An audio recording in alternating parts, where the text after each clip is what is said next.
SSC 27-28 বাচ্চা কাচ্চারা, তোমরা যারা পিরিয়ডিক টেবিল নিয়ে অথবা পর্যায় সারণী নিয়ে সমস্যায় ভুগছো, এটা সমাধান পাচ্ছ না, আজকে জাস্ট একটা ক্লাসে 10 মিনিটের মধ্যে তোমাদের পিরিয়ডিক টেবিল একেবারে ঝালসা হয়ে যাবে। জাস্ট মৃৎ ধাতু, মৃৎ ধাতু হলো গ্রুপ 2। আচ্ছা, মৃৎ মানে কি? মাটি না, মানে এগুলো কই পাওয়া যায়? মাটিতে পাওয়া যায়। কই পাওয়া যায়? মাটিতে। আরেকটা ট্রিক্স বলি, এই নাইট্রোজেন কি করবে? আপনার শরীরে প্রবেশ করবে, বা নিট্রোজেন গ্রুপটা আপনার শরীরে প্রবেশ করার পরে এই মহাশয় আপনার শরীরে অক্সিজেন গ্রহণে বাধা দেয়। কি গ্রহণ?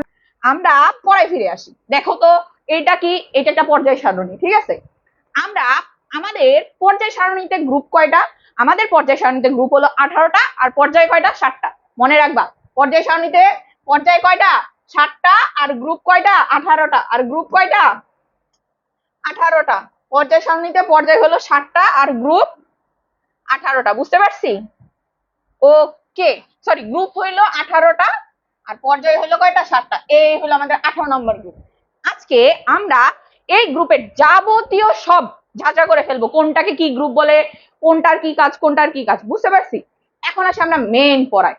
ওকে, ফার্স্টের গ্রুপ হলো নাম্বার 1 গ্রুপ। এটাকে বলা হয়, আচ্ছা আমরা আগে গ্রুপ করার আগে আমরা একটু জেনে নেই আমাদের এই যে আপনার কোনটাকে কি ব্লক বলে। আমাদের পর্যায় সারণীকে 4টা ব্লকে ভাগ করছে। কয়টা ব্লকে ভাগ করছে? 4টা।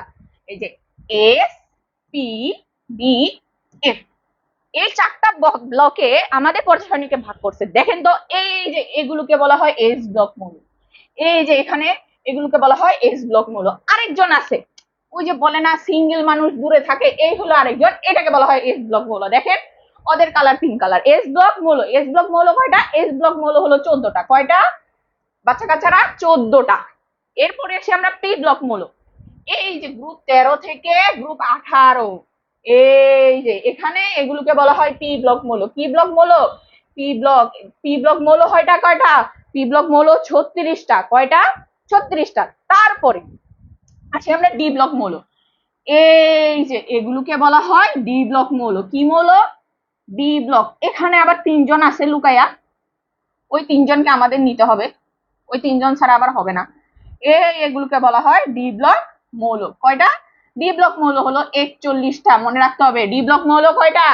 41টা। এগুলো শিওর শিওর শিওর আসবে, আমি 100% শিওরিটি দিতেছি, এখান থেকেই আসবে। বুঝতে পারছি? ওকে, এরপরে আসি ওই যে এফ ব্লক মৌল, এই যে এখানে যে বান্দাগুলো বসে আছে এগুলোকে বলা হয় এফ ব্লক মৌল। কি মৌল? এফ ব্লক মৌল। এফ ব্লক মৌল হলো 27টা। কয়টা বাচ্চা কাচ্চারা? এফ ব্লক মৌল কয়টা? 27টা। বুঝতে পারছি? ইট মিনস আমাদের পর্যায় সারণীকে 4টা ব্লকে ভাগ করছে। তোর মধ্যে এস ব্লক 14টা, এই যে গ্রুপ 1 গ্রুপ 2। টি ব্লক হইলো কয়টা? 36টা। গ্রুপ 13, 14, 15, 16, 17, 18। আর কি ডি ব্লক কয়টা? ডি ব্লক হলো আপনার ডি ব্লক হলো 41টা। গ্রুপ 3, 4, 5, 6, 7, 8, 9, 10, 11 ভাগ। আর এফ ব্লক, এফ ব্লকে তো বাদ দেওয়া যাবে না। এফ ব্লক হলো ওই যে অ্যাক্টিনাইট সিরিজ এবং ল্যান্থানাইট সিরিজ, এদের মৌলকে এফ ব্লক মৌল বলা হয়। এফ ব্লক মৌল কয়টা? 27টা। বুঝতে পারছি না পারিনি? আমাদের আশা করি এই জায়গায় কোনো ঝামেলা নাই। এরপরে আমরা আসবো হলো এই মৌলের একটু ডিটেলস নিয়ে, কোন গ্রুপকে কি বলা হয়, কোন গ্রুপ কি কাজে লাগে, কিভাবে কিভাবে আসছে। ওকে, তো লেটস স্টার্ট। আমরা আসি। দেখেন তো খুব সুন্দরভাবে দেখা যাচ্ছে, খুব কম দেওয়া। এই যে গ্রুপ 1 দিছে, গ্রুপ 2, 3, 13, 14, 15, 16, 17, 18। আমি বলতেছি এইখান থেকে কোশ্চেন আসবে, আর কোথাও থেকে কোশ্চেন আসবে না। আমি উর্পি বললাম এখান থেকে কোশ্চেন আসবে নিশ্চিত। 3টা কোশ্চেন কমন পাবেন। কয়টা? 3টা। ওকে, 100% শিওর। এখন আসে এখানে গ্রুপ 1, একে বলা হয় কি? ক্ষার ধাতু। আচ্ছা, আমাদের কিন্তু ইংলিশ নামগুলো জানতে হবে। বুঝতে পারছেন? এবার কিন্তু এইচএসসি এসএসসি 27 যারা, সরি 26 যারা, তারা কিন্তু অনেক বড় ইংলিশ নামের জন্য মারা খাইছে, ঝামেলায় পড়ছে। তো আমাদের জানতে হবে কত? গ্রুপ 1 এদেরকে বলা হয় ক্ষার ধাতু বা অ্যালকালি মেটাল। গ্রুপ 1 কে কি বলা হয়? ক্ষার ধাতু বা অ্যালকালি মেটাল, যেমন hydrogen, lithium, sodium, potassium, rubidium, caesium, francium. বুঝতে পারছি? এটাকে বলা হয় গ্রুপ 1। তারপরে আসি গ্রুপ 2, এটাকে বলা হয় মৃৎ ক্ষার ধাতু। আচ্ছা, আমি একটু ক্ষার ধাতু সম্পর্কে বলে নিই। ক্ষার ধাতু মানে গ্রুপ 1, মানে কি? গ্রুপ 1 ও কিন্তু তীব্র ক্ষার, ও পানির সাথে বিক্রিয়া, কিসের সাথে? পানির সাথে বিক্রিয়ায় কি উৎপন্ন করে? তীব্র ক্ষার উৎপন্ন করে। তীব্র ক্ষার উৎপন্ন করে, প্রচুর মারাত্মক একটা ক্ষার উৎপন্ন করে। যেমন কি sodium hydroxide, potassium hydroxide, lithium hydroxide, মারাত্মক মারাত্মক ক্ষার, এগুলো একেবারে ঝলসে দিবে সব। এরপরে সেই মৃৎ ক্ষার, এখানে একটু টাইপিং ভুল হয়েছে, এটা মৃত ক্ষার না, মৃৎ ক্ষার হবে। মৃৎ ক্ষার ধাতু হলো গ্রুপ 2। আচ্ছা, মৃৎ মানে কি? মাটি না, তার মানে এগুলো কই পাওয়া যায়? এগুলো মাটিতে পাওয়া যায়। কই পাওয়া যায়? মাটিতে।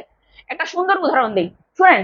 আপনারা কখনো এই যে আমরা যারা কৃষি শিক্ষা পড়ছি, আমরা কৃষি শিক্ষা 6, 7, 8 পর্যন্ত পড়ে আসছি, ওই কৃষি শিক্ষায় আমরা একটা সারের নাম শুনছি, ক্যালসিয়াম কার্বনেট বা চুনা পাথর। ক্যালসিয়াম কার্বনেট বা চুনা পাথর বা ম্যাগনেসিয়াম ফসফেট, যারা যারা শুনছেন তারা একটু বলেন যে ক্যালসিয়াম কার্বনেট বা চুনা পাথর বা ম্যাগনেসিয়াম ফসফেট, এগুলো কি হয়েছে? এগুলো হলো এক একটা সার। এই সারগুলো দিয়ে আমরা কাজ করছি। এগুলো কই পাওয়া যায়? মাটিতে পাওয়া যায়। এগুলো কই পাওয়া যায়? মাটিতে পাওয়া যায়। যে beryllium, magnesium, calcium, scandium, strontium, barium, radium, এগুলো জানতে হবে। এগুলো কি মৃৎ ধাতু, এগুলো কই পাওয়া যায়? মাটিতে পাওয়া যায়। এগুলোকে কি বলা হয়? গ্রুপ 2 বলা হয়। কি বলা হয়? গ্রুপ 2। ইংলিশে বলা হয় অ্যালকালাইন আর্থ মেটাল। আর্থ মানে কি? পৃথিবীতে বা ভূমিতে পাওয়া যায়, বুঝতে পারছি। এরপরে আসি হলো আমরা হইলো গ্রুপ 13-তে। কততে? গ্রুপ 13। আচ্ছা, এটাকে বোরন গ্রুপও বলা হয়। কি গ্রুপ বলা হয়? Boron group. গ্রুপ 13 দেখেন, গ্রুপ 13 কি? গ্রুপ 13 হইলো boron, aluminium, gallium, indium, tellurium, তারপরে কি নিহোনিয়াম। এর মধ্যে নিহোনিয়ামটা তেজস্ক্রিয়। কি? নিহোনিয়ামটা তেজস্ক্রিয়। এরপরে আসি গ্রুপ 14, এটাকে বলা হয় কার্বন গ্রুপ।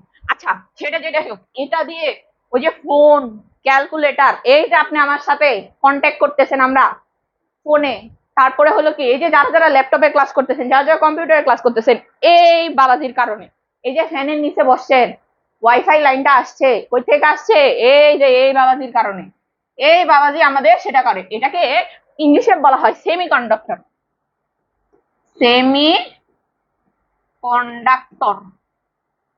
সেমি কন্ডাক্টরে কাজ করে। সেমি কন্ডাক্টরে কাজ করে থাকে। গ্রুপ কত? Carbon group. বুঝতে পারছি। এরপরে আসি নাইট্রোজেন। এরপরে কি? নাইট্রোজেন। জানেন নাইট্রোজেনের একটা নাম আছে? নাইট্রোজেন গ্রুপকে কি বলা হয় জানেন?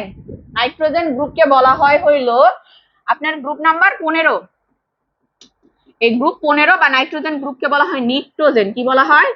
নিক্টোজেন। নিক্টোজেন মানে কি জানেন? নিক্টোজেন মানে শ্বাসরোধকারী। কি রোধকারী? শ্বাসরোধকারী। মানে ও আপনার শ্বাস বন্ধ করে দিবে, তার মানে আপনি টুস করে মরে যাবেন। অর্থাৎ নিক্টোজেন গ্রুপকে কি বলা হয়? শ্বাসরোধকারী। গ্রুপ 15 কে বলা হয় নিক্টোজেন। গ্রুপ 15 কে বলা হয় কি? নিক্টোজেন। গ্রুপ 15 কে বলা হয় নিক্টোজেন, যা শ্বাসরোধকারী হিসেবে কাজ করে। যেমন কি ওই যে যারা সিগারেট খায় বা বিভিন্ন বাতাসের ধোঁয়ায় অ্যান্টিমনি থাকে, তারপরে হলো কি ফসফরাস থাকে, আর্সেনিক থাকে সিগারেটে, যা কি করে আমাদের শরীরে ওই যে যিনি বলে এমাইট টেমাইট থাকে, এগুলো এই যে নাইট্রোজেন থেকে তৈরি হয়, এগুলো আমাদের শরীরের জন্য ক্ষতিকর। এর জন্য এটাকে কি বলা হয়? শ্বাসরোধকারী। আরেকটা ট্রিক্স বলি, এই নাইট্রোজেন কি করবে? আপনার শরীরে প্রবেশ করবে, বা নিক্টোজেন গ্রুপটা আপনার শরীরে প্রবেশ করার পরে এই মহাশয় আপনার শরীরে অক্সিজেন গ্রহণে বাধা দেয়।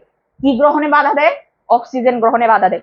অক্সিজেন যেহেতু গ্রহণে বাধা দিবে বা অক্সিজেনের সাপ্লাইয়ে ঝামেলা তৈরি করবে, তখন কি হবে? আপনার তো শ্বাস নিতে কষ্ট হবে বা শরীরে অক্সিজেনের পরিমাণ কমে যাবে, তখনই তো শ্বাসকষ্ট তৈরি হবে। এই জন্য এটাকে বলা হয় শ্বাসরোধকারী গ্রুপ। আচ্ছা, তারপরে আসি হলো আমরা গ্রুপ নাম্বার কত? তারপরে আসি হলো আমরা গ্রুপ নাম্বার 16। এটাকে অক্সিজেন পরিবার বলা হয়, অথবা গ্রুপ 16 কে কি বলা হয় জানেন? গ্রুপ 16। গ্রুপ 16 কে বলা হয় হলো, গ্রুপ 15 লিখে দিচ্ছি। গ্রুপ 16 কে বলা হয় আপনার আকরিক গঠনকারী। আচ্ছা, আকরিক গঠনকারী না, আমরা ইংলিশ নামটা লিখে নিই। গ্রুপ 16 কে বলা হয় হলো চ্যালকোজেন। কি বলা হয়? চ্যালকোজেন। কি বলা হয়? চ্যালকোজেন, যেটাকে বাংলায় বলা হয় আকরিক গঠনকারী। আকরিক গঠনকারী মানে ওরা কি করে? আকরিক গঠন করে বিভিন্ন জিনিসের সাথে মিশে। যেমন কি হেমাটাইট, ম্যাগনেটাইট, ওই যে চুনা পাথর, এটাও কিন্তু একটা আকরিক, এখানে কিন্তু অক্সিজেন আছে। অর্থাৎ গ্রুপ 16 কি অক্সিজেন গ্রুপ বলা হয়, বা গ্রুপ 16 কে কি বলা হয়, চ্যালকোজেন বলা হয় বা আকরিক গঠনকারী। এর মধ্যে মনে রাখবেন, এর মধ্যে হলো বিসমাথ আর মস্কোবিয়াম, সরি বিসমাথ মস্কোবিয়াম না, আপনার পোলিনিয়াম আর লিবারোমিয়াম, এই দুইটা হলো তেজস্ক্রিয়। এই দুইটা কি তেজস্ক্রিয়, এই দুইটা প্রকৃতিতে পাওয়া যায় না, এই দুইটা মারাত্মক তেজস্ক্রিয়, যেটাকে ইংলিশে বলে রেডিও অ্যাক্টিভ। কি বলে, রেডিও অ্যাক্টিভ, বুঝতে পারছি। এখন আসি হলো বাচ্চা কাচ্চারা গ্রুপ নাম্বার 17। আরে গ্রুপ 17 এটাকে কি বলা হয়, হ্যালোজেন গ্রুপ বলা হয়। গ্রুপ 17 কে কি বলা হয়, হ্যালোজেন গ্রুপ। কি গ্রুপ, হ্যালোজেন, মানে হাই দিতেছে নাকি, হ্যালোজেন। হ্যালোজেন মানে কি জানেন তো, সামুদ্রিক লবণ উৎপন্নকারী। কি লবণ, সামুদ্রিক লবণ উৎপন্নকারী, বুঝতে পারছি, উৎপন্নকারী। ওরা কি করে, লবণ উৎপন্ন করে, ওরা কি করে, লবণ উৎপন্ন করে। এছাড়া কি হয় জানেন, আপনার ফ্লোরিন দিয়ে, বা এই যে ফ্লোরিন, তারপরে কি আছে ব্রোমিন, ব্রোমিন দিয়ে বিভিন্ন জিনিস শনাক্ত করা হয়। আয়োডিন, আয়োডিন দেখবেন ওই যে ভাতে যে স্টার্চ আছে বা শর্করা আছে, ওইটা আয়োডিন দিয়ে এবং লেবু দিয়ে পরীক্ষা করা হয়। তারপরে কি ক্লোরিন, ওই যে সোডিয়াম ক্লোরাইড থাকে, এটা লবণের চাহিদা ফিল আপ করে। হাইড্রোজেন ফ্লোরাইড থাকে, এটাও কি আমাদের শরীরে ফ্লোরিনের চাহিদা ফিল আপ করে, বুঝতে পারছি। অর্থাৎ এগুলো সব কি লবণ, এগুলো লবণ গঠন করে, বুঝছি। এদেরকে কি বলা হয়, গ্রুপ 16 কে বলা হয় হ্যালোজেন বা সামুদ্রিক লবণ গঠনকারী। ওরা কি করে, লবণ তৈরি করে। আমরা বলছি না সমুদ্রের পানিতে সোডিয়াম ক্লোরাইড থাকে, তারপর সামুদ্রিক এলাকায় যারা থাকে তাদের লবণাক্ত পানি খাইতে হয়, তাহলে কি এগুলো সমুদ্রে পাওয়া যায়। এরপরে আসি last but not the least, মানে যাকে বাদ দেওয়া যাবেই না, যাকে ছাড়া আমরা অসম্পূর্ণ, আমাদের পর্যায় সারণী যাকে ছাড়া অসম্পূর্ণ, সেটা হলো গ্রুপ নাম্বার 18, নিষ্ক্রিয় গ্যাস। গ্রুপ 18 কি নিষ্ক্রিয় গ্যাস, কি নিষ্ক্রিয়, নিষ্ক্রিয় গ্যাস, বুঝতে পারছি। গ্রুপ 18 কি নিষ্ক্রিয় গ্যাস। ওরা কি কারোর সাথে বিক্রিয়া করে না, ওরা বলে আমরা কারোর সাথে বিক্রিয়া করব না।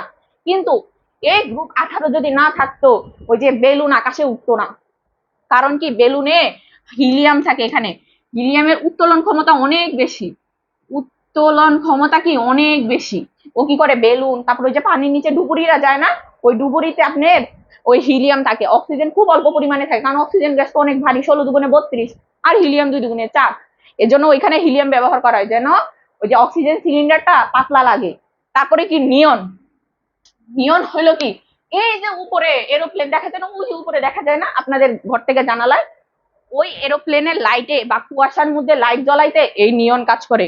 আর্গন, ওই যে ছোটবেলায় আমরা পড়ছিলাম কিনা আপনার ওই এনার্জি সেভিং বাল্ব বা এনার্জি বাল্ব, ওই এনার্জি বাল্বের ভিতরে কি থাকে, আর্গন থাকে। কি থাকে, আর্গন। এই ক্রিপ্টন আর জেনন ওরা কি করে, আপনার ক্যান্সার চিকিৎসায় গামা রশ্মি ক্ষরণ করে, ওদের থেকে গামা রশ্মি ক্ষরণ হয়, যেটা দিয়ে আমরা ক্যান্সারের ট্রিটমেন্ট করি, বুঝতে পারছি।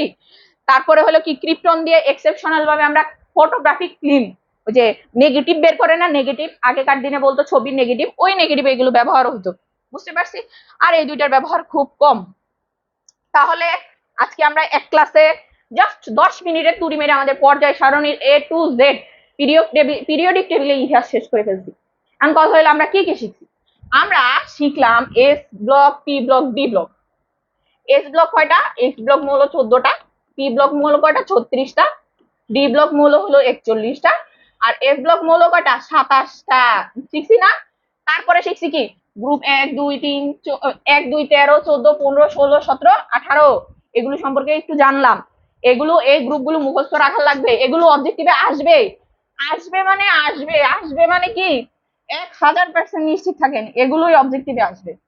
এগুলোই কই আসবে, অবজেক্টিভে আসবে।